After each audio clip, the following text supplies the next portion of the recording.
क्या कि श्वास श्वास पे कृष्ण भज, व्यर्था सांस जाने खोई, ना जाने यह श्वास को आवन होए ना हो। हे प्यारे, ये तेरी श्वास है। जितनी घड़ी में, जितनी क्षण में, जितने सेकंड में, जितने पल में तू सांस लेता है प्यारे, उस श्वास पर तू नाम का रट कर कृष्ण भज, हरि भज, राम भज, राधे भज, और कुछ नहीं भज सकता, तेरे इष्ट का नाम भज भज, लेकिन भज, क्योंकि तेरी मृत्यु निकट है। और जिस व्यक्ति ने इस सांस को खो दिया, इस समय को गवा दिया, एक बार सांस निकलने के बाद जैसे वापस नहीं आती राजन, ऐसे ही समय निकलने के बाद फिर समय दोबारा नहीं आता। इसलिए समय को सुधारने के लिए नाम भजना पड़ता है। क्या भजना पड़ता है? बोले नाम भजना पड़ता है।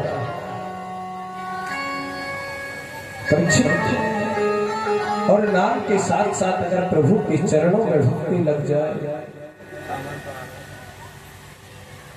परीक्षित, नाम के साथ साथ अपने इष्ट के चरणों में अगर प्रीति जुड़ जाए, भक्ति जुड़ जाए, मन लग जाए, तो इससे बड़ा सौभाग्य क्या होगा। तो आज प्यारे परीक्षित ने एक प्रश्न कर लिया।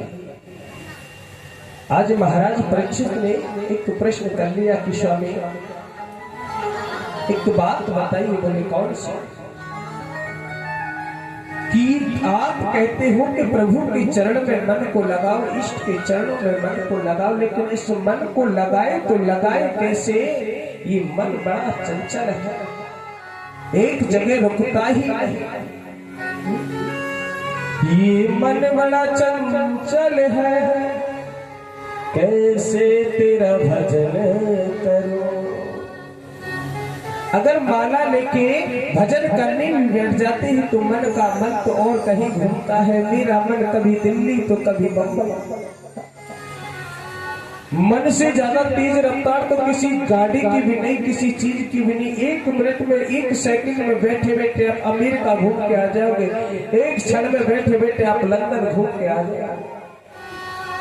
तो महाराज इस मन को लगाए तो लगाए कैसे प्रभु के चरणों में, आप बताइए तो सही। तो सुखजीत जी कहते हैं राजा, इसके लिए आपको 4 बातों का ध्यान रखना होगा।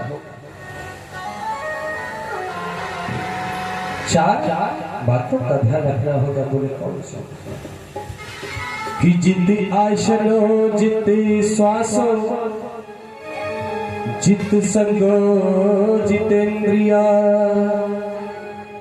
स्थूले भगवत रूपे, मन संधारिये दिध्या। बोले कौन सी 4 बात? बोले राजा, सबसे पहले व्यक्ति को श्वासों को जीतना पड़ता है। बोले श्वासों को जीते तो कैसे? बोले कि जो क्षण में हम बार बार सांस लेते, एक बार सांस लेके योग आसन कीजिए, योग में बैठिए, उस सांस को रोक के मन ही मन में नाम रखते रहिए, नाम जपते रहिए। और बोले ये भी नहीं होता तो सांस आती जाती है, उस पर नाम चलता रहना चाहिए। कि सांसों की माला पे, सांसों की माला पे, सिमरू में पी का नाम। मेरे मन की वो जाना, मेरे मन की वो जाने, पी के मनो का राम। बड़ी सुंदर पंक्ति लिखी है किसी। तो परीक्षित, अगर सांस को रोक भी नहीं सकते, आप योग अभ्यास में बैठ नहीं सकते, तो जो सांस आती जाती है उस पर चिंतन करते रहो। बोली दूसरा आसन। बोले आसन को जीतो। बोले कैसे? कि जब हम प्रभु का भजन करें तो एक आसन लगा और आसन लगा के बैठे। आज हम 10 मिनट बैठेंगे उस आसन पर, 2 दिन बाद 15 मिनट बैठेंगे, 15 दिन बाद 1 घंटे बैठेंगे। जब धीरे धीरे अभ्यास करेंगे तो परीक्षित 1 घंटे 2 घंटे एक आसन पर बैठने का अभ्यास हो जाए। और जब परीक्षित आसन को जीत जाए तो फिर क्या जीतना है? कि बोले संग को जीतो। किसको? संग को जीतो। बड़ी संगत की जो रंगत होती है, किसकी? संगत की जो रंगत होती है वो बड़ी ही अलग होती है। अगर दूध की बोतल को लेके आप शराबियों के बीच में बैठे हो तो कोई आपसे ये थोड़ी कहेगा कि आप दूध पी रहे हो, वो तो यही समझेगा कि आप भी बैठ के शराब पीते हो।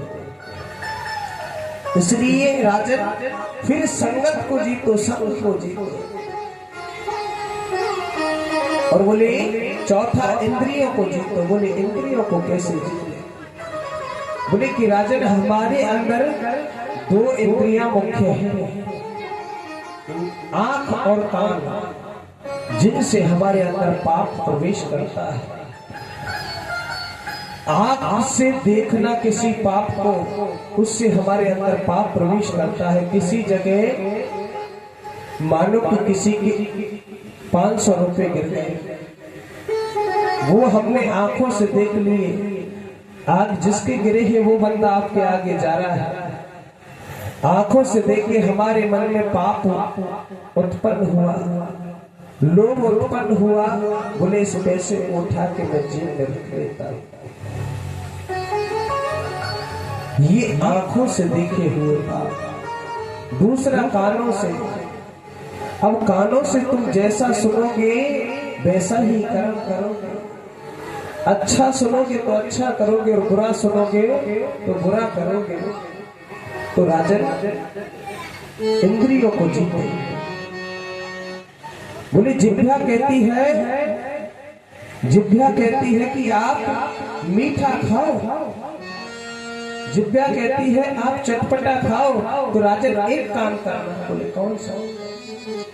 कि जिह्वा मांग रही है मीठा खाओ, तो मीठा आप बनाओ और उसका भोग पहले ठाकुर जी को लगाओ, उसमें तुलसी दल डालो, जिससे वो अब भोजन नहीं वो प्रसादी बन गया। और उस प्रसादी को फिर आप जिह्वा के लिए दीजिए। अब वो जिह्वा को डायरेक्ट ना मिलके पहले प्रभु के चरणों में गया, वह भोग लगा, वहां से प्रसादी बना, प्रसादी बनकर जब जिह्वा पर पहुंचा है, यानी घूम के पहुंचा है। इसलिए राजन जिह्वा का स्वाद भी हो गया और जिह्वा को डायरेक्ट भी ना मिलकर वो प्रसाद बन के मिला। अगर तुम जिह्वा को वैसे नहीं जीत सकते तो भगवान का भोग लगाकर उस वस्तु को पा लीजिए, उससे जीत सकते हो। अब यहाँ कोई प्रश्न खड़ा मत कर देना कि महाराज कि हमारी जिह्वा तो कहती है मांस खाओ तो भोग उसका भी लगा, तो ये तो गलत है। क्योंकि अपने जीव के स्वाद के कारण जीव हत्या करना और उसका फिर भगवान को भोग लगाना, ये तो महापाप है। क्योंकि सबसे बड़ा पाप कर दिया आपने जीव हत्या करके, दूसरा पाप कर दिया भगवान को भोग लगाना। इसीलिए जीव जो मांगती है उसको दीजिए, लेकिन भगवान को भोग लगा के दीजिए। और जब ऐसा करोगे तो इंद्रिया अपने आप आपके कब्जे में हो। जैसे कि एक गाड़ी है, गाड़ी में ड्राइवर को बैठा है, ड्राइवर गाड़ी को चला रहा है, जब तक अच्छी चल रही है, ड्राइवर ने स्टेयरिंग छोड़ दी, बोले अपने आप मुड़ती रहेगी, हाथ छोड़ दिए, और आंख बंद करके पड़ा है, तो क्या गाड़ी उसको मंजिल तक पहुंचा सकती है? बोले नहीं। क्यों? क्योंकि रास्ते में कहीं ना कहीं तो एक्सीडेंट कराएगी। ऐसे ही मन ड्राइवर है, सब कुछ मन के ऊपर मत छोड़ो, जो हमारी बुद्धि है उससे भी काम लेना चाहिए। मन हमारा स्टेयरिंग है और बुद्धि है ड्राइवर, तो ड्राइवर से पहले पूछना चाहिए कि मन कह रहा है इस कार्य को करूं कि या नहीं करूं।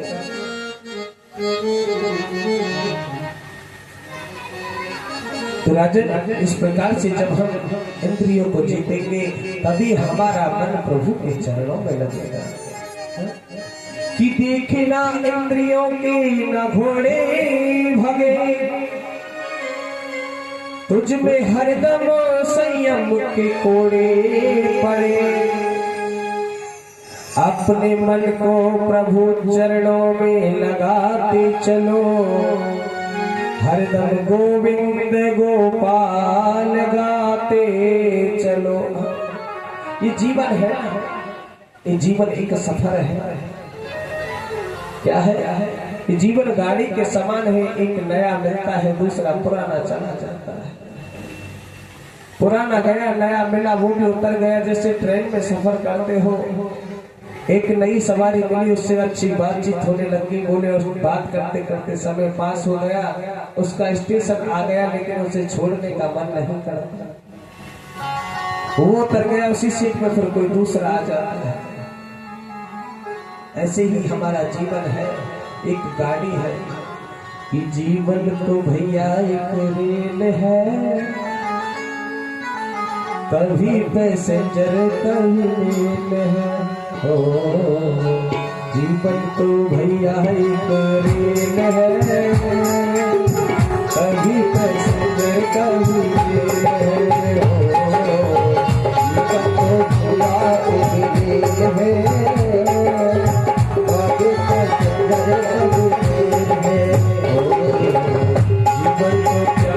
एक रेल है, अभी पैसेंजर कभी मेल है।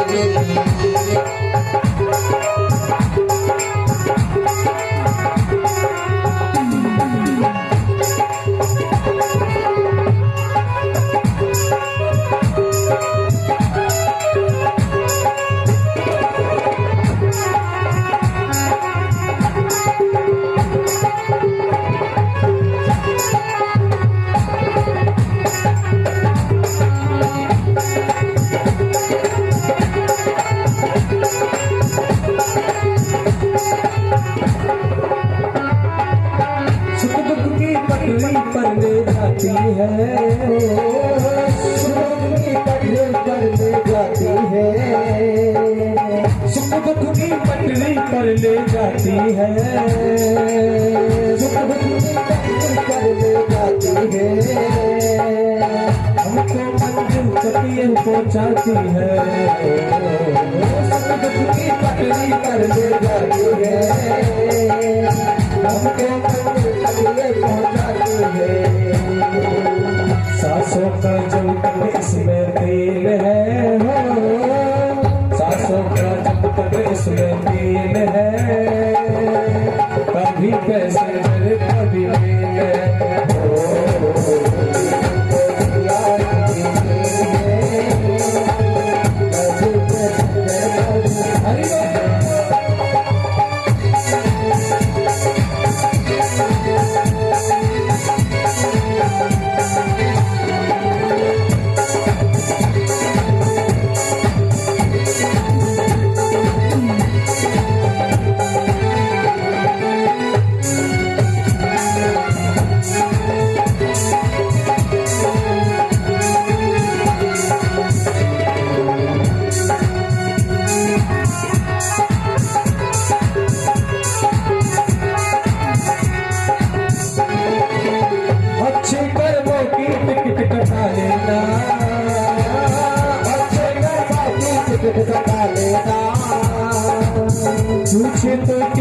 पीठ दिखा देना, अच्छे कर्मा की पीठ दिखा देना, दूसरे पे पीठ दिखा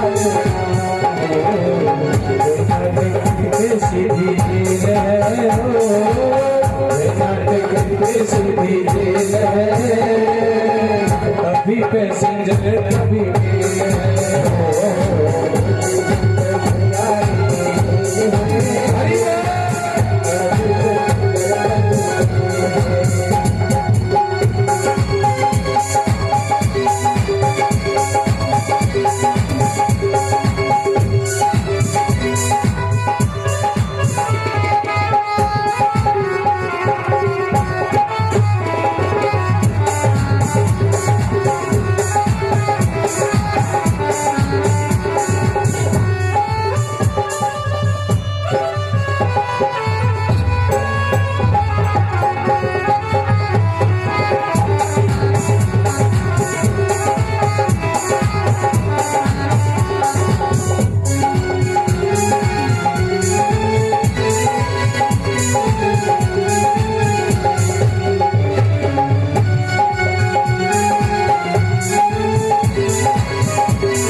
बनते और बिगड़ते हैं, रिश्ते भी बनते और बिगड़ते हैं, यात्री जो चढ़ते और उतरते हैं, रिश्ते भी बनते और बिगड़ते हैं, यात्री भी चढ़ते और उतरते हैं।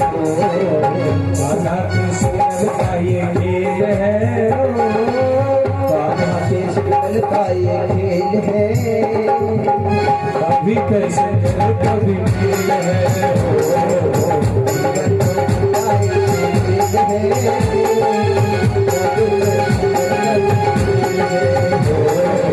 जीवन तो क्या ये खेल है, कभी पैसेंजर कभी मेल है।